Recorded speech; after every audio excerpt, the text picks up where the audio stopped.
या दोनों लोग इस बात को साबित करने में लगे हुए हैं कि वो बीजेपी की बी पार्टी है। कांग्रेस के लोग कह रहे हैं उमेश कुमार जी बीजेपी की बी पार्टी हैं। अब आप रुड़की विधानसभा के सह संयोजक है, हो सकता है आपको ज़्यादा पता हो, आप बता दीजिए कि आखिर बीजेपी की इन दोनों लोगों में से बी पार्टी है कौन? कोई भी नहीं है।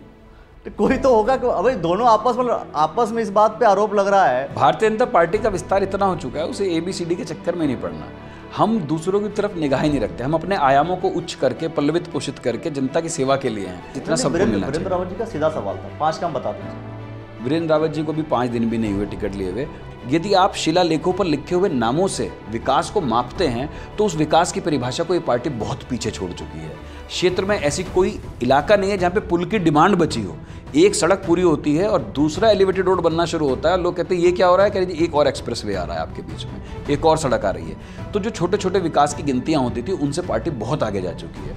अभी दूसरे कैंडिडेट की आपने बात करी तो आपने खुद कहा हरीश रावत जी के पुत्र, यानी कि उनका आज भी परिचय कांग्रेस के उम्मीदवार वीरेंद्र रावत के रूप में ना होके हरीश रावत जी के पुत्र के रूप में है। जिस व्यक्ति के लिए आप भी एंकरिंग करते हुए उनके पिता के संदर्भ से बात करेंगे, वो इस चुनाव में कितनी अपनी जगह बना पाएंगे, कितनी जगह नहीं बना पाएंगे और अपने नाम को कब तक आप लोगों के बीच में या जनता के बीच में ले जा पाएंगे, एक बहुत लंबी लड़ाई है। तो बीजेपी के लोग मोदी जी का नाम लेकर के नहीं चलते हैं, अपने काम पर कौन बात कर रहा है? सब बीजेपी कहते हैं नरेंद्र मोदी जी ने किया। अगर आप कहते हैं कि राहुल गांधी के प्रत्याशी वीरेंद्र रावत तो मुझे खुशी होती, पर आपने कहा हरीश रावत के पुत्र वीरेंद्र रावत। जो परिवारवाद का आरोप हम आज तक लगाते आए हैं, उसी परिवारवाद से त्रस्त होकर हमारे जिले में कांग्रेस के अधिकांश लोगों ने पार्टी को छोड़ा। शिक्षक जी की मैं बात बताऊं, ईडी का छापा जिसके ऊपर पड़ रहा है वो तो सीधा बीजेपी ज्वाइन कर रहा है। बीजेपी में जाने के बाद वो बंदा सेफ हो जा रहा है। आप देखिए, ये एक अलग डिबेट है। वो साफ तौर पर ये कह अखिलेश जी एक सेकंड मेरी बात तो सुने। साफ तौर पर कह चुके हैं कि मैं निर्दलीय विधायक बना, निर्दलीय सांसद बनूंगा। फिर मुझे तो गजेंद्र सोलंकी की 2 पंक्तियां याद आती हैं। अभी वो चैन से चलना जमीन पर सीख ना पाया, सुना है आसमानों पे भी घर बनाने की तमन्ना है। दोस्तों आप सभी को नमस्कार, मेरा नाम अखिलेश है और आप देख रहे हैं द न्यूज वाला नेटवर्क। लोकसभा का चुनाव अब ऐसा चुनाव हो गया है जिसमें जितने भी लोग आ रहे हैं सब लोग इसी दूसरे के ऊपर आरोप लगा रहे हैं और कह रहे हैं कि भाई हम अच्छा काम करेंगे, हम विकास करेंगे। और एक तरफ देखा जाए तो भारतीय जनता पार्टी भी कह रही है हम विकास करेंगे। हर एक पार्टी विकास ही करेगी, लेकिन वो विकास का पैमाना क्या होगा, विकास का मतलब क्या कहना चाहते हैं, ये चीज अभी तक क्लियर होकर के नहीं आ रही है। लेकिन हरीश रावत जी के जो पुत्र चुनाव लड़ रहे हैं वीरेंद्र रावत जी, उन्होंने 72 जो है एजेंडा सेट कर दिया है कि 72 एजेंडों को लेकर के काम करेंगे। फिलहाल आज हम भारतीय जनता पार्टी के रुड़की विधानसभा के सह संयोजक हमारे साथ बैठे हुए हैं, डॉक्टर सौरभ गुप्ता जी। आपका सबसे पहले स्वागत करता हूं मैं। नमस्कार अखिलेश जी, आपका बहुत बहुत धन्यवाद। और सर आपसे सवाल सीधा करता हूं इस बात को लेकर के कि मुद्दा कुछ है नहीं, सब लोग यही कह रहे हैं कभी कि नहीं मोदी जी को प्रधानमंत्री नहीं बनाना है, राहुल गांधी जी को बनाना है, कोई कह रहा मोदी जी को बनाना है, बस प्रधानमंत्री बनाने का खेल चल रहा है, लेकिन तय नहीं हो रहा कि विकास मतलब मुद्दा क्या है भाई, किस मुद्दे पर चुनाव लड़ रहा है कोई? यस, बिल्कुल आपने सही कहा, मैं आपसे 100% सहमत हूँ। विपक्ष के पास कोई मुद्दा ही नहीं है, वो बेवजह चुनाव में उतरी हुई है। अगर आप देखें अरुणाचल, मैं पक्ष की भी बात कर रहा हूं, मैं तो बीजेपी की भी बात कर रहा हूं, मैं बीजेपी की भी बात नहीं, मैं बीजेपी की भी बात करूंगा। पहले जो आपने कहा, पहले उससे सहमति तो प्रकट कर दूं कि आप बिल्कुल सही कह रहे हैं कि विपक्ष के पास कोई मुद्दा ही नहीं है। मुद्दाहीन विपक्ष के पास ना मुद्दा है ना कैंडिडेचर है। लास्ट तक कशमकश रही कि कौन लड़ेगा कौन नहीं लड़ेगा, कोई लड़ेगा भी कि नहीं लड़ेगा। और ये बात सिर्फ एक पार्टी की नहीं है, ये बात सभी पार्टियों पर लागू होती है। अगर आप देखें कि पहले बीएसपी का टिकट किसी को मिल रहा है, किसी को नहीं मिल रहा है, कयास चल रही है। जब हम अपने चुनाव प्रचार में पूरे जोरों खरोश के साथ लगे हुए हैं, वहाँ पर दूसरे दल के प्रत्याशी अभी कार्यालय के लिए जगह ढूंढ रहे हैं। मुद्दों की तो बात बहुत दूर की कहूँ मैं, वरना विपक्षी पार्टी को ये करना चाहिए था कि कम से कम अपना कैंडिडेट से 2, 4, 6 महीने पहले तैयार करना चाहिए था। क्षेत्र में आता, कुछ संघर्ष करता, अपने आप को ग्रूम करने के लिए चुनाव लड़ने के लिए विपक्षी पार्टियों के कैंडिडेट आए हैं, ताकि वो ये कह सकें कि हमने लोकसभा का चुनाव लड़ा है। सिर्फ इतने से मुद्दे पे चुनाव है, विपक्ष में कोई है ही नहीं है, चारों तरफ सिर्फ भाजपा भाजपा भाजपा तय भाजपा। विपक्ष में मैं दो विपक्ष की बात कर रहा हूँ। बसपा की आपने बात कर दी कि भाई टिकट मिला, कटा, किसी और को मिला, सारी चीजें हुई। जी। अब उमेश कुमार की बात करूं मैं या हरीश रावत के पुत्र वीरेंद्र रावत जी की बात करूं मैं, कांग्रेस प्रत्याशी की। जी, दोनों लोग ये कह रहे हैं कि भाई भाजपा तो हार रही है, जीत हम रहे हैं। जी। और फिलहाल हम मुद्दे की ही बात करते हैं। आपके पास मुद्दा क्या है, पहले ये बता दीजिए, फिर हम उस पर आते हैं। पहले आपने 2 प्रत्याशियों का जिक्र किया, उमेश कुमार जी बात कर रहे हैं, कौन से दल से उनका टिकट फाइनल हुआ है? इंडिपेंडेंट, निर्दलीय। तो सबसे पहले उसी की बात करते हैं कि भारत की जनता बहुत शुद्ध जनता है और वोटर बहुत अक्लमंद है। इंडिपेंडेंट आदमी सरकार में ना तो पार्टिसिपेशन कर पाएगा, ना सरकार का हिस्सा बन पाएगा, ना सरकार बनाने में उसका कोई योगदान है। तो वो किसी चुनावी गठजोड़ के कारण, वही सेल्फ ग्रूमिंग की मैं बात करूं, सेल्फ ग्रूमिंग के लिए चुनाव लड़ रहे हैं अपना, और कुछ शायद भविष्य की कुछ योजनाओं को तलाश कर रहे हो, उसके लिए एक एक्सपेरिमेंटल चुनाव है उनका। उस प्रयोग का क्या अंत होगा ये चुनाव की काउंटिंग बताएगी। वो साफ तौर पर ये कह चुके हैं। अखिलेश जी एक सेकंड, मेरी बात तो सुने। साफ तौर पर कह चुके हैं कि मैं निर्दलीय विधायक बना, निर्दलीय सांसद बनूंगा। फिर मुझे तो गजेंद्र सोलंकी की 2 पंक्तियां याद आती हैं, अभी वो चैन से चलना ज़मीं पर सीख ना पाया, सुना है आसमानों पे भी घर बनाने की तमन्ना है। तो विपक्षी वालों के लिए बात, एक विधानसभा का चुनाव, एक नगर निगम का चुनाव और एक केंद्र के MP का चुनाव, 14 विधानसभा की सीटें आती हैं इस चुनाव में। अगर निर्दलीय प्रत्याशी भ्रमण भी करना शुरू करे तो भ्रमण ही भ्रमण में चुनाव का समय निकल जाएगा। मैं व्यक्तिगत रूप से किसी पर टिप्पणी नहीं करना चाहता हूँ, बहुत अच्छी बात है, एक हमारा लोकतंत्र है, लोकतंत्र में सबके पास अधिकार है कि वो चुनाव लड़ सकते हैं, चुनाव लड़ने के लिए नामांकन कर सकते हैं, और ये जनता को तय करना है कि वो नामांकन का आकलन करे कि कौन सही है कौन गलत है। अभी दूसरे कैंडिडेट की आपने बात करी, तो आपने खुद कहा हरीश रावत जी के पुत्र, यानी कि उनका आज भी परिचय कांग्रेस के उम्मीदवार वीरेंद्र रावत के रूप में ना होके हरीश रावत जी के पुत्र के रूप में है। जिस व्यक्ति के लिए आप भी एंकरिंग करते हुए उनके पिता के संदर्भ से बात करेंगे, वो इस चुनाव में कितनी अपनी जगह बना पाएंगे, कितनी जगह नहीं बना पाएंगे, और अपने नाम को कब तक आप लोगों के बीच में या जनता के बीच में ले जा पाएंगे, एक बहुत लंबी लड़ाई है। तो बीजेपी के लोग मोदी जी का नाम लेकर के नहीं चलते हैं, अपने काम पर कौन बात कर रहा है? सब बीजेपी कहते हैं नरेंद्र मोदी जी ने किया। अगर आप कहते हैं कि राहुल गांधी के प्रत्याशी वीरेंद्र रावत, तो मुझे खुशी होती, पर आपने कहा हरीश रावत के पुत्र वीरेंद्र रावत। बस आपका जो सेंटेंस है वो अपने आप में बता रहा है कि बात कर रहे हैं तो उत्तराखंड के बड़े नेता भाई कांग्रेस पार्टी से हरीश रावत जी हैं, उनके पुत्र हैं, अगर वो हम बोल रहे हैं उसमें दिक्कत क्या है? बिल्कुल आपको दिक्कत नहीं है, पर उनकी पार्टी के बड़े नेताओं को दिक्कत। दिनेश कौशिक जी ने परिवारवाद का आरोप लगाते हुए पार्टी छोड़ी, उन्हीं की रश्मि रावत जी ने छोड़ी, हरक सिंह रावत जी शायद सुना है इस्तीफा दे चुके हैं पार्टी से। आप ये मत सोचिए कि स्थिति क्या है, भाजपा को लोग ज्वाइन कर रहे हैं भाजपा की नीतियों के कारण, पर कांग्रेस जो अपने आप को क्लेम करती है कि हमने इंडिपेंडेंस दिलाई और हम सबसे पुरानी पार्टी हैं, तो उनके जो पुराने नेता हैं, जो जिनका बर्थ ही इस पार्टी में, वो अचानक क्यों छोड़ रहे हैं पार्टी? ऐसा क्या हो गया कांग्रेस में कि सारे नेता एक के बाद एक लाइन से पार्टी छोड़ रहे हैं, और वो सिर्फ परिवारवाद का आरोप लगा के? परिवारवाद मैं आपको सिर्फ रुड़की विधानसभा का कई ऐसे टिकट दिए गए जिसमें 50-60 लोग हैं जिनके अपने पुत्रों को, अपने सगे संबंधियों को टिकट दिए गए। पार्टी किसने छोड़ी? पार्टी किसने छोड़ी? अब छोड़ेगा कैसे? आप तो डरा धमका करके नहीं, दिनेश कौशिक जी की मैं बात बताऊं, ईडी का छापा जिसके ऊपर पड़ रहा है वो तो सीधा बीजेपी ज्वाइन कर रहा है, बीजेपी में जाने के बाद वो बंदा सेफ हो जा रहा है। आप देखिए, ये एक अलग डिबेट है। अगर हम लोकसभा पर ईडी पे मैं करने के लिए तैयार हूं, मैं ईडी पे भी खुली डिबेट करने के लिए तैयार हूं। आप जिस टॉपिक पे कहेंगे मैं उस पर कोशिश करूंगा कि मैं अपनी पार्टी का मत रख पाऊं, क्योंकि आपने कहा ना कि सब ज्वाइन करने का मैं बता रहा हूं, सिर्फ परिवारवाद ही नहीं है, ज्वाइन करने का रीजन ये भी है। पूर्व चेयरमैन है और मेरे ख्याल से कांग्रेस के बाई बर्थ कार्यकर्ता थे। वो बात एक अलग है, जो चेयरमैन रहे वो भी निर्दलीय रहे। उस समय पर भी कांग्रेस ने उन्हें सम्मान नहीं दिया था और निर्दलीय लड़े थे। उसके बाद पुनः वो कांग्रेस में चले गए क्योंकि उन्हें लगता था कि उनकी विचारधारा है।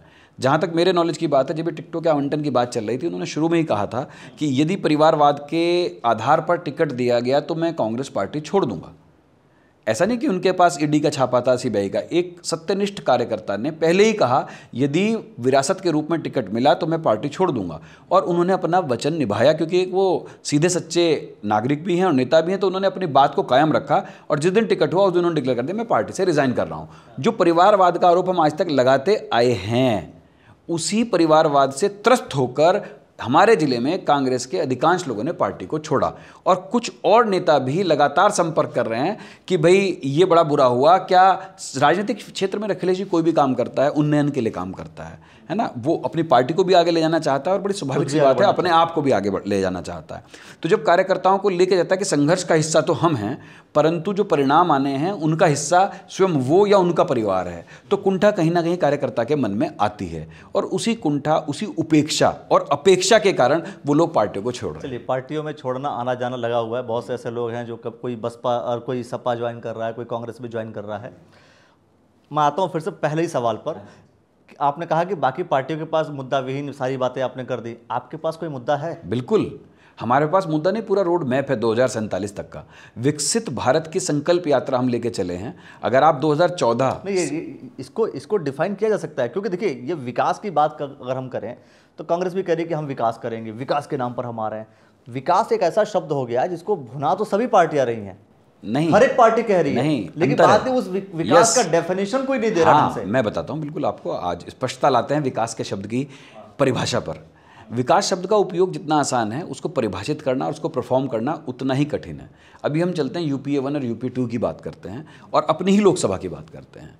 एक बाईपास का निर्माण होना था जो मुजफ्फरनगर से हरिद्वार, हरिद्वार से देहरादून तक जाना था, तो वो अधर में लटका रहा है ना। कंस्ट्रक्शन कंपनी पे खिलाफ मुकदमे भी, पर 10 साल तक एक ही छोटा सा बाईपास वो पूरा ही नहीं हो रहा था, काम ही नहीं चल रहा था, बल्कि जो उसकी पुरानी स्थिति थी यदि वो रहती तो आने जाने में आवागमन स्थित सही था।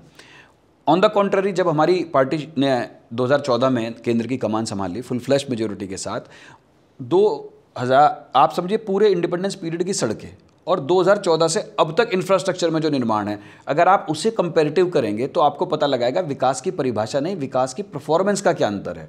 सड़क विकास की पहली सीढ़ी है। किसी भी देश में, किसी भी शहर में, किसी भी कोने से ट्रांसपोर्ट करने के लिए, सही आवागमन के लिए सड़क का होना पहली सीढ़ी है। और इंफ्रास्ट्रक्चर पे जब कोई इन्वेस्टमेंट होता है तो वो उसका जो मल्टीप्लायर फैक्टर है, 3x मल्टीप्लायर बोलते हैं जो अर्थविद लोग हैं, अर्थशास्त्री हैं, वो बताते हैं इन्वेस्टमेंट जब इंफ्रास्ट्रक्चर पे होता है तो टोटल इकोनॉमी ग्रो करती है। लैंड एक्विजिशन हुआ है, लैंड एक्विजिशन बिल के तहत एक अच्छा अमाउंट उन्हें मिलता है, आसपास के लोगों से ज़मीनों के रेट बढ़ रहे हैं, जो इंफ्रास्ट्रक्चर में जो लेबर लगी है, कॉन्ट्रैक्टर लगे हैं, जो सामग्री आती है पहले उन्हें मिलती है, फिर वो कंजम्पशन के लिए मार्केट में आती है। तो ओवरऑल डेवलपमेंट जो 3x इम्पैक्ट आता है वो आता है किसी इंफ्रास्ट्रक्चर से। तो इंफ्रास्ट्रक्चर की बात हुई। अगर हम भारत की बात करें, जैसे हम अपने बच्चों से कहते हैं ना कि एक बहुमुखी प्रतिभा का धनी होना चाहिए, पिछले 10 सालों में जो सरकार आई है इसने राष्ट्र का बहुमुखी विकास किया है। आप विकास की कोई एक डायमेंशन बताइए जहां पे इसने काम ना किया हो। Health, space, road, aviation, education, हर सेक्टर पे काम किया है। और सबने आरोप लगाया कि रोजगार नहीं दिया। देखिए, आरोप लगाना सबसे आसान, सीधा बोला, बहुत सारी वैकेंसीज खाली हैं, कांग्रेस पार्टी का आरोप है और डेटा भी वो कहता है। कांग्रेस का आरोप, आप लोग उसकी बात उठा रहे हैं तो बहुत अच्छा। एक विपक्ष को जिस भूमिका में रहना चाहिए कांग्रेस तो वो भी नहीं कर पाती है ना, एक लाचार सा, और इसी वजह से बीजेपी तानाशाही तरीके से काम करती है। नहीं, ये दृष्टिकोण आपका या कांग्रेस का हो सकता है। हमारी पार्टी में आंतरिक लोकतंत्र भी पूरी तरह से है और largest democratic party in the world है। विश्व की सबसे बड़ी प्रजातांत्रिक पार्टी भारतीय जनता पार्टी है, जिसमें अधिकांश, अगर आप देखेंगे परिवारवाद की श्रेणी में, मोदी जी के पिताजी पॉलिटिक्स में नहीं थे, जेपी नड्डा जी जो हमारे राष्ट्रीय अध्यक्ष हैं उनके पिताजी भी पॉलिटिक्स में नहीं थे। आप लाइन से देखना शुरू करेंगे तो आपको अधिकांश लोग ऐसे मिलेंगे जिनके यहाँ परिवार में राजनीति नहीं थी। वो एक कार्यकर्ता के माध्यम से जुड़े थे, एक साधारण सा कार्यकर्ता, मेहनत करते करते कब यहाँ पर मुख्यमंत्री बनता है, कब प्रधानमंत्री बनता है, पता ही नहीं लगता। ये विचार की पार्टी है, ये व्यक्तियों के विकास की पार्टी नहीं। यहाँ पर सत्ता जो है सेवा के लिए ली जाती है। ये पंडित दीनदयाल और श्यामा प्रसाद मुखर्जी की पार्टी है। लेकिन फिर भी चीज़ें आहिस्ता आहिस्ता, मैं समझता हूँ कि जब कोई व्यक्ति पॉलिटिक्स में जाता है, किसी पद पर जाता है, तो चीज़ें थोड़ी सी बदलती भी हैं। बहरहाल हम बात करते हैं सीधा हरिद्वार लोकसभा की। हरिद्वार लोकसभा में जितने भी प्रत्याशी हैं भारतीय जनता पार्टी को छोड़ करके, चूँकि मुख्यमंत्री रहे 4 साल तक आपके प्रत्याशी, सवाल यह है कि इन 5 सालों में, 4 सालों में आपने हरिद्वार को क्या दिया? ऐसे 5 काम बता दीजिए। अच्छा, क्या क्या हमने दिया है? जी बिल्कुल, क्योंकि 5 ऐसे काम बताइए जो कि हरिद्वार के लिए, हरिद्वार के वेलफेयर के लिए कुछ काम किया हो। पिछले 5 साल या पिछले 10 साल? नहीं, आप 5 साल का बताइए। मैं आपके प्रत्याशी को लेकर के सवाल है कि भाई जिस प्रत्याशी को टिकट मिला है उस प्रत्याशी ने 5 साल में क्या दिया हरिद्वार को? मुख्यमंत्री काल में जितनी भी योजनाएं माननीय त्रिवेंद्र सिंह रावत जी ने दी वो पूरे प्रदेश को मिली हैं। उन सब योजनाओं का लाभ हरिद्वार को भी उतना ही मिला जितना सबको मिलना चाहिए। वीरेंद्र रावत जी का सीधा सवाल था, 5 काम बता दीजिए। वीरेंद्र रावत जी को भी 5 दिन भी नहीं हुए टिकट लिए हुए, उनके सवालों का जवाब देंगे। पूरा चुनाव सामने है। हम आपको अपने कैंडिडेचर के बारे में, आपने मेरे से क्वेश्चन पूछा है, उन्होंने क्या क्या किया और कैसे कैसे किया, मैं वो आपको बताता हूँ। आयुष्मान योजना, मेरा मानना है कि पहले एक सड़क का कोना या एक पुल बनाने पर लोग विधायकी का इलेक्शन या एमपी का इलेक्शन जीता करते थे। ये सरकार की उपलब्धि है कि किसी एमपी को या किसी विधायक को पुलों का आग्रह ही नहीं करना पड़ रहा है। क्यों? क्योंकि वो लोग अपनी योजना बना के सेंटर में देते हैं और सेंटर से वो तुरंत अप्रूव होकर आ जाती है। यदि आप शिलालेखों पर लिखे हुए नामों से विकास को मापते हैं तो उस विकास की परिभाषा को ये पार्टी बहुत पीछे छोड़ चुकी है। क्षेत्र में ऐसी कोई इलाका नहीं है जहाँ पे पुल की डिमांड बची हो। एक सड़क पूरी होती है और दूसरा एलिवेटेड रोड बनना शुरू होता है, लोग कहते हैं ये क्या हो रहा है, कह रही एक और एक्सप्रेसवे आ रहा है आपके बीच में, एक और सड़क आ रही है। तो जो छोटे छोटे विकास की गिनतियां होती थी उनसे पार्टी बहुत आगे जा चुकी है। अब मैं आपको एक योजना बताऊंगा जिसका हर घर में लगभग लाभ है। उत्तराखंड एक ऐसा राज्य है, पहला ऐसा राज्य जिसने हर उत्तराखंड वासी को हेल्थ सिक्योरिटी दी। यदि मैं अपने बचपन की बात करूं तो हिंदुस्तान में अधिकतर लोग जो कमाते हैं वो 2 या 3 चीज़ों के लिए संचय करते थे।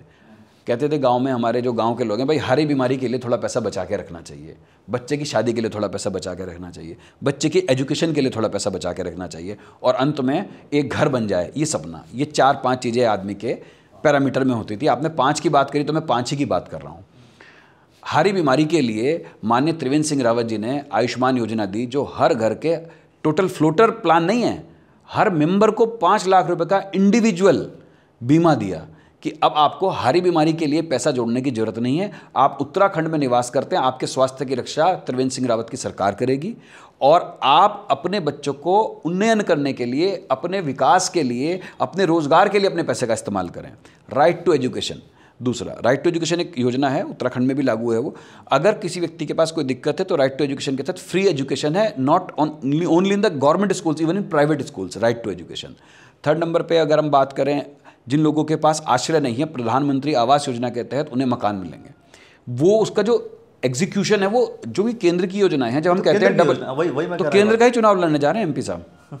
बिल्कुल, आप बिल्कुल सही पकड़े हैं। ठीक है, केंद्र की योजना है, केंद्र का चुनाव लड़ने जा रहे हैं। पर सवाल तो ये है कि भाई उन्होंने हरिद्वार के लिए क्या किया? इसमें से स्पेशली कैंडिडेट के पास जब पावर था तो उस कैंडिडेट ने अपने पावर का इस्तेमाल। यहाँ पर अभी भी कमाल की बात है कि जैसे मैंने आपको, फिर मैं बात घूम फिर के वहीं पहुंच जाती है परिवारवाद पे। हमारे यहाँ किसी को पता नहीं होता कि उसे अगली लायबिलिटी क्या मिलने वाली है। जिस दायित्व को दिया जाता है उस दायित्व का निर्वहन करना है उसे, और उत्कृष्टता के साथ, पारदर्शिता के साथ उसका निर्वहन करना है। जब उन्हें मुख्यमंत्री के रूप में, प्रधान सेवक के रूप में यहाँ पे कार्य करने का मौका मिला तो उन्होंने एक पारदर्शी सरकार, भ्रष्टाचार मुक्त सरकार, और जो जीरो टॉलरेंस, एक वर्ड आप सुनते हैं कि भ्रष्टाचार के प्रति जीरो टॉलरेंस, ये शब्द माननीय मुख्यमंत्री त्रिवेंद्र सिंह रावत जी ने अपने कार्यकाल में दिया था कि जीरो टॉलरेंस की सरकार होगी और मैं किसी भी स्तर पे कोई भी भ्रष्टाचार बर्दाश्त नहीं करूंगा। और जो उन्होंने पहले दिन कमिटमेंट करा, जब तक उन्हें सेवा का मौका मिला तब तक उन्होंने उसे चरितार्थ किया। जब वो मुख्यमंत्री पद से हटे, इसके बाद उनके ऊपर आरोप भी लगे करप्शन के। उनके जो मित्र थे, कुछ तो लोग कहेंगे लोगों का काम है कहना, तो झूठ बात थी वो। देखिए, आरोप प्रत्यारोप होना लगे, रूल ऑफ लॉ है देश में, अदालतें हैं, सब कुछ है। अगर किसी के पास आरोप थे, अगर किसी के पास कोई साक्ष्य थे, तो क्यों नहीं उसने मुकदमा दर्ज कराया, क्यों नहीं वो कोर्ट में गया? क्योंकि ज़मानी जमा खर्च करना बहुत आसान है और वास्तविकता में साक्ष्यों के साथ बात करना बहुत मुश्किल है। चलिए, अब एक लास्ट सवाल मेरा, क्योंकि ये बहुत चर्चा का विषय बना हुआ है कि हर कोई ये जिक्र कर रहा है, अगर मैं कांग्रेस की बात करूं और उमेश कुमार जी की बात करूं, या दोनों लोग इस बात को साबित करने में लगे हुए हैं कि वो बीजेपी की बी पार्टी हैं। कांग्रेस के लोग कह रहे हैं उमेश कुमार जी बीजेपी की बी पार्टी हैं। अब आप रुड़की विधानसभा के सह संयोजक, हो सकता है आपको ज़्यादा पता हो, आप बता दीजिए कि आखिर बीजेपी की इन दोनों लोगों में से बी पार्टी है कौन? कोई भी नहीं है। तो कोई तो होगा कि अभी दोनों आपस में इस बात पे आरोप लग रहा है। भारतीय जनता पार्टी का विस्तार इतना हो चुका है, उसे ABCD के चक्कर में नहीं पड़ना। हम दूसरों की तरफ निगाह ही नहीं रखते, हम अपने आयामों को उच्च करके, पल्लवित पोषित करके जनता की सेवा के लिए हैं। ABCD से हम बाहर जा चुके हैं। तो आपकी हमारा लक्ष्य है 400 पार। मतलब इन दोनों पार्टियों में से सहयोग कौन आपका कर रहा है? अब अगर कांग्रेस ही बी पार्टी है तो फिर बचा क्या? हम तो कांग्रेस मुक्त भारत की बात करते हैं, कांग्रेस मुक्त उत्तराखंड की बात करते हैं। 5 सीट हमारे पास थी, पहले भी 5 थी, अब भी 5 हैं, और आगे भी ईश्वर से कामना है कि 5 सीटें पूर्ण बहुमत के साथ, बहुत हैवी लीड के साथ जीते। कांग्रेस के लोग गणेश गोदियाल की सीट को बहुत सेफ मान रहे हैं, कह रहे हैं कि पौड़ी लोकसभा हम जीत जाएंगे। यानी कि आपने खुद कह दिया कि एक ही सीट को सेफ मान रहे हैं, 4 को तो वो भी अनसेफ मान रहे हैं। नहीं, वो कह रहे हैं 2 तो निकाल लेंगे कम से कम। कौन कौन सी? 2 में पौड़ी का जिक्र है, दूसरी कौन सी? हो सकता है हरिद्वार भी। स्वप्न देखने पे किसी के रोक नहीं है ना, लेकिन स्वप्न आता तब है जब हम निद्रा में होते हैं। जब आंखें खोल के ज़मीनी हकीकत देखेंगे तब पता लगेगा कि दोनों ही स्वप्न दुस्वप्न की तरह हैं। भाई, शुद्ध हिंदी और हिंदी शब्दों का प्रयोग करते हुए कितनी सहजता से अपनी बात डॉक्टर सौरभ गुप्ता ने कह दी यह सोचने वाली बात है और बहुत सारे मैसेज मैं समझता हूँ इनडायरेक्ट वे में कविता के माध्यम से और कुछ जो सुक्तियाँ होती हैं उसके माध्यम से आप लोग को मिल गई होंगी।